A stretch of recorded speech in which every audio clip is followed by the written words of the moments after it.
This family is holy because they place God at the center of their lives. Hindi nga naman imong balaan sa pamilya ni Maria, Jose, o Jesus, tungod kay si Kristo o ang Diyos mismo ang naakuyog kanila. The love and sacrifice for one another, radiating the love to others through redemptive mission of the Word incarnated who is in the person of Jesus Christ, who became man through Mary so that we might be saved.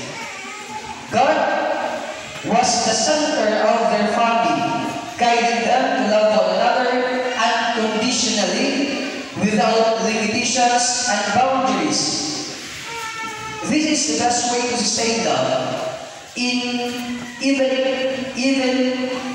in the face of trials, challenges, and difficulties. My dear brothers and sisters in Christ, now let us ask ourselves, how are we doing right now with our families? How are you right now as a father? Kumusta naman sa iyong pagkamahal? Nagbuhat ba ka mo sa iyong obligasyon o sa inyong misyon isip mo sa kamahal? How are you right now as a mother? Kumusta na kasi mong pagkainahan ka mo? Nagbuhat ba ka sa iyong obligasyon o misyon isip mo sa kainahan? O nahimo ba ka ang panaginan na ang iyong pamilya magkabungkal? How are you doing right now as a child? Kumusta man mo isip mga anak? Nahimo ba mong katabang sa inyong magilikanan? O nahimo inyong panaginan na makasamot o kabugat alang kanila? Do you still value your own family? Your own little family? Do you still love your family? Basin kaya atong pagkuyog sa itong pamilya, nahimo na lang panaginan, nahimo na lang inoon, nato nga abutanan yung ulit na lang kayo sa balay. Di na nato makita ang naaring pamilya.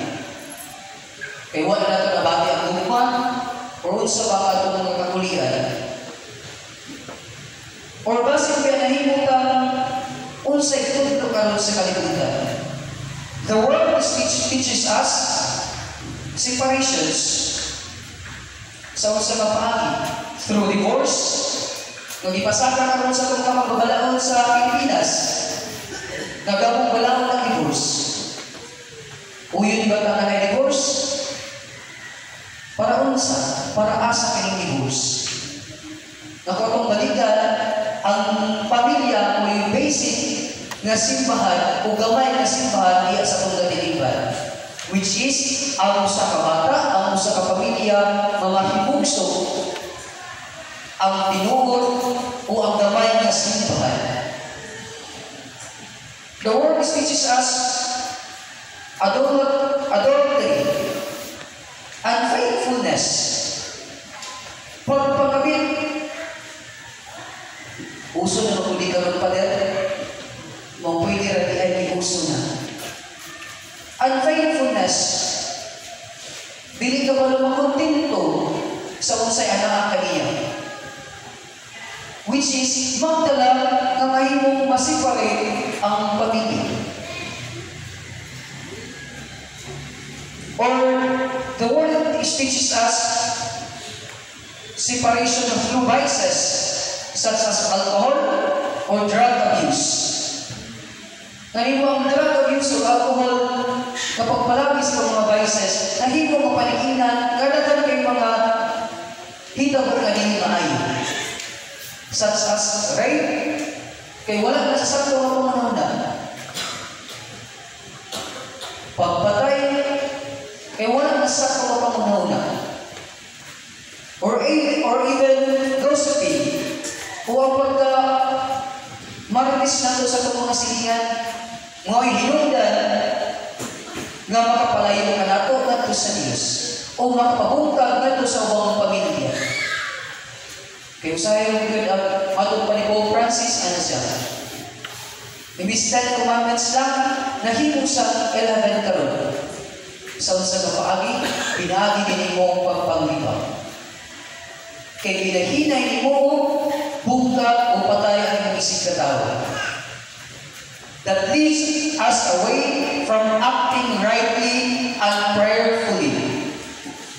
My dear brothers and sisters, let us always value, love, and prioritize our own families so that we will be good models and examples for other families who no longer place importance in their own family. In order to sustain the family that we have, we need to look to the family of Jesus. Kanang pamilya na nasa pasungan, nasa bidan.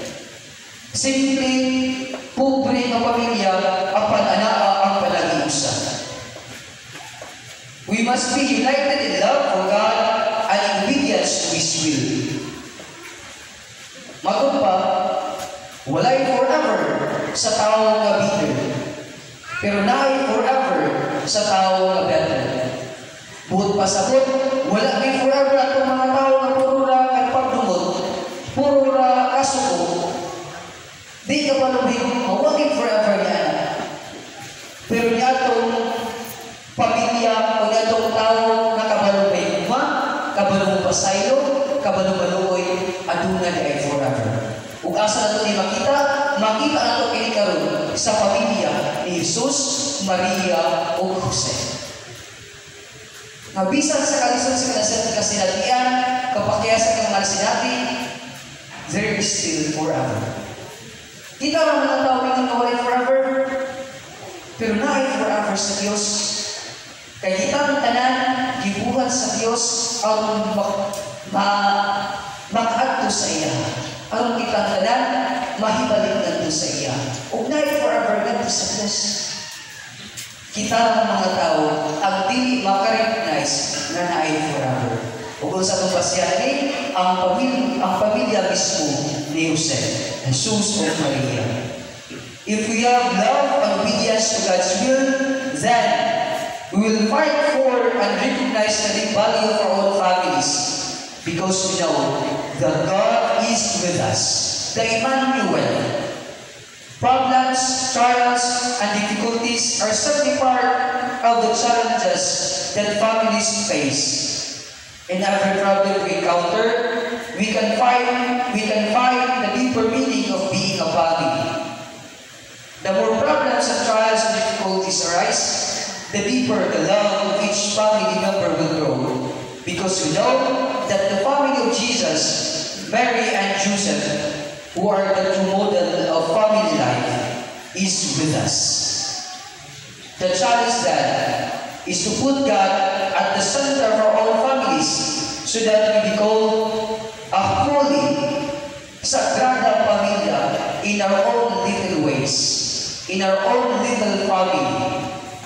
Lastly, let us seek the intercession of the three hearts that are being present in our celebration today. The Sacred Heart, who is the heart of Jesus, balaan ang kasing-kasing na Jesus. The Immaculate Heart of Mary, the putli ang kasing-kasing ni Maria. And the most chaste heart of Joseph, ang putli ang kasing-kasing ni Jose. Nga kita-unta, makabatun na ng maong pamilya. Bisan dili perfecto, bisan dili angayan, anay mga panahon na masukado tungkol sa mga pagsulay sa kinabuhi. Mubago, mupadayon, kaya na ay atong dakong model ang pamilya sa Diyos. Ang pamilya ni Jesus, Maria, o Jose. Pinaon.